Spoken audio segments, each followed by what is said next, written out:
Sous les frondaisons naissantes, un coin oublié du parc du Den, mais pas pour les gens du quartier. Ici, on l'appelle d'ailleurs le parc des familles.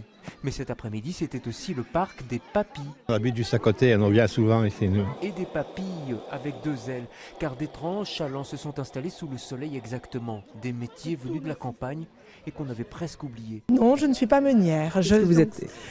On est d'abord producteur en agriculture biologique depuis 47 ans. On produit d'abord nos céréales. Donc une ferme en fait chez vous. C'est une ferme d'abord et en plus, pour transformer les céréales que l'on a produit à la ferme, nous avons un moulin. Un peu plus loin, nous tombons sur un torréfacteur. Explication. Donc j'ai mis du café qui vient juste d'être moulu tout fraîchement dans un filtre que j'ai humidifié pour rincer tout ce qui est les saveurs de papier, etc. Et aussi pour préchauffer en fait mon petit vase qui se trouve en dessous. Et là je vais très délicatement mettre une certaine quantité d'eau selon la recette que j'ai choisie pour faire aujourd'hui.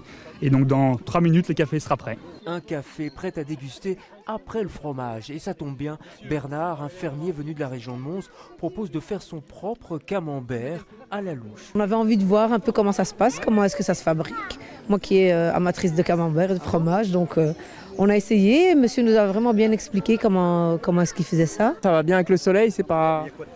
Le camembert, oui, avec les barbecues par exemple, on l'emballe dans l'aluminium, on le met au barbecue pendant un quart d'heure, 20 minutes et après on mange ça, c'est magnifique. Hein. Magnifique comme le temps, les organisateurs peuvent bénir le ciel. L'idée est qu'on s'aère, on a organisé un jeu de piste et oui, on se promène, on vient prendre du bon temps dehors et en même temps on s'instruit. On s'instruit mais pas trop, car le soleil, comme la crème glacée, est une denrée à consommer avec gourmandise.